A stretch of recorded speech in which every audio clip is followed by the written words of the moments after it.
I speak first. Just 1 second. Just so everyone's aware, before we start, this has got a 12 noon embargo for tomorrow lunchtime, the 7th of September, just so everyone's aware. So just as a quick word, and then we'll crack on. Hi guys, just a quick one from me. Just say thank you for doing this tonight rather than tomorrow. I've got a really busy day tomorrow, so you've really helped me out. So thank you first off for doing that. Over to you guys. Okay, thanks, Spoons. We'll go to Rory then. Go ahead, Rory. Sure. Chris, are you any closer to cracking the code of the team? It seems to be sort of week to week. We're not quite sure what we're going to get out of them. Are you in the same position? Yeah, I think so. It's been a great series so far because obviously we've had both teams really going for it. Played some great cricket and some obviously some not so great cricket at times. So I think it's made for a really entertaining series. But I mean, India at times have proven a real tough nut to crack. I mean, I think today in particular they've showed us why. I mean, they are arguably the number one team in the world. An outstanding bowling performance there, and it seems that they get half an opportunity and they push the door open and go for it. And it's something that I'm obviously watching that, trying to learn from, and hopefully something we can instill into our team over a period of time. But they were certainly impressive today. Do you think I mean, obviously in the winter they beat you with spin conditions. Do you think they're a better team in English conditions too, with the way they go business? I think they've certainly improved. If you look from the last time they were here, I think it's 2018 to where they are now. As a team, you can see they've improved. Their seamers are high quality. So I think they've obviously gone away, learned, become stronger. Obviously, that obviously doing them a world of good. They did beat us with spin in the winter, which was completely alien to us. With the amount of spin that we faced out there. But I've got to again give them some credit, especially their seamers, the way that they've come and obviously held the line of length, just as we try and do in this country. But equally, their opening batsmen, I think they've left exceptionally well and made us bowl well at them. So again, not wanting to sort of big India up too much, but they've obviously learned from being here in the past experiences and put that into action really, and making life hard for us. You said the other day, you've got to be really careful not to break Jimmy. Are we close to breaking point with Jimmy and Ollie with the number of overs they've put in the list? Well, I think they've been exceptional. Not all the seamers we've put a shift in this game. But if you look at the amount of work that the two that you just mentioned have done, I'm proud of the way that they've contributed to the game and the way that they've gone about the business and the effort they've put in for the team. It's something that obviously we've got to keep an eye on, but equally we needed to try and win this test as well to put our best foot forward going into the next one. So we had to have a good crack at them. If I can just go off topic very slightly to get sort of a bit of clarity, we know the T20 squad coming. Do you have any certainty at this stage, or are you 40 hours away from that point that where Ben Stokes sits, and if he is going to be available to you at any point? No, we're going to leave that one late, to be honest. To give us our best chance.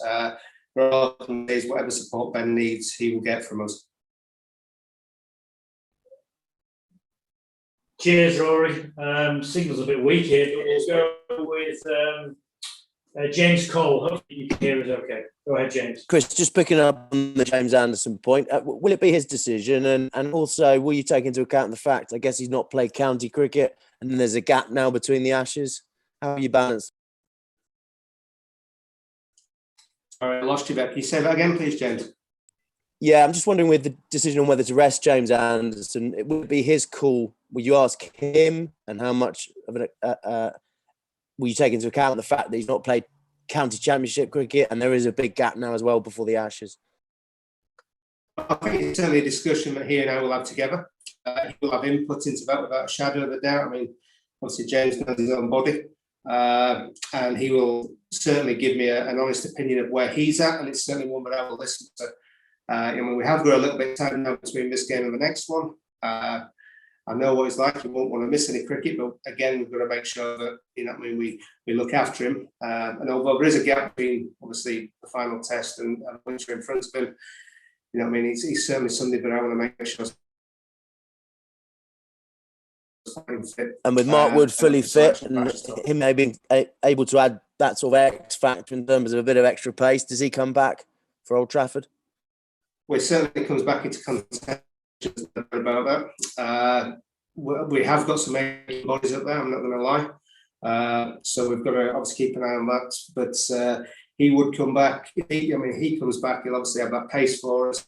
And if the pitch is abrasive like it usually is at Old Trafford, then obviously the reverse swing will come in for him as well, which will be useful for us. But he's certainly back in contention for the next test. And the game swung today on the afternoon session. 6 wickets went down when England were under pressure. How concerning is it that sort of collapse in those circumstances?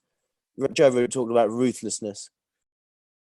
Yeah, I mean, we do look at that. I mean, we've got to recognise situations. I mean, first and foremost, I think, the spell from Bumrah was as good a spell of test bowling as you're going to see.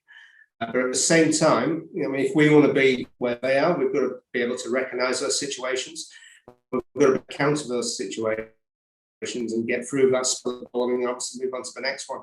That spell there, he blew us away with that one and made life very difficult for us. Joe was saying that it was an excellent spell of bowling, but it's certainly something that we have to learn to keep moving forward, really recognise those situations and get through them. I think that's what being ruthless is all about. And when the ball didn't move and the pitch flattened, some pundits, former captains, have criticised a lack of use of the spinners. What did you make of the use of spin in that game? And is that something you can learn from going forward? Well, it's something, obviously, we always sit back and reflect on everything we do, whether it's good, bad, whether it's gone well or it hasn't gone well. But certainly what I will say to this is that, Joe is out there, he's making decisions, and I support him fully in the decisions he makes. So he's the one that's out there, on a cold face, so to speak, and he's got to go with his gut instincts of what he feels is right at any given point, and that's what he did. Okay, thank you. James. Okay, let's go Stefan, John Etheridge, then Will. Hi, Chris. Just to go back to the question of whether it is available or not for the World Cup. Is that line of communication with him open at the moment? Have you had any conversations over that yet? I haven't spoken to him just as yet. I'm giving as much space as I can, but there are people talking to him sort of outside of me. But it's certainly something that we'll be revisiting shortly. But like I said, I will be putting no pressure on him. I will not be rushing him, and whatever support he needs, he will get. And understandably, like you say, you've not been putting any pressure on him, but does there come a point this week where you do need an answer from him, and how do you go about getting it? Well, I mean, first and foremost, my only concern is for him, to be honest. I just want to make sure he's okay, and that's the starting point I will be at. And once we've got to that, then obviously the rest of the questions will come. But first and foremost, I need to make sure he's okay. That's my concern. And just lastly, do you know if Josh Buttler will be available for Old Trafford? And if he is, have you got a decision to make with Ollie Pope, obviously making runs here? Josh will be available for Old Trafford. And yes, there will be a decision have to be made. So we'll be making that over the next few days. What's your early thoughts? I'm going to keep that to myself for the moment. I'll see how we all pull up tomorrow. I'm going to have a sleep on it, and then I can obviously make decisions from there. Myself and Joe can have a talk and make a decision. Thanks, Stephen.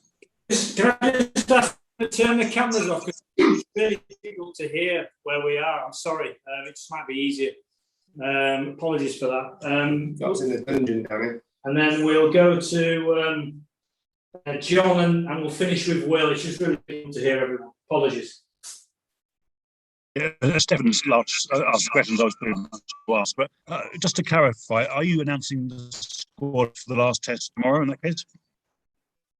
I'll be looking at that tomorrow. I've already looked at the squad, so we'll be getting something out very shortly. Will Josh Buttler be in it? Yeah, Josh Butler's available. Right. Okay. Any more, John? No, I said thanks. That's it. Thanks, All right, John. sorry, a bit of a delay. We'll go with Will, last one.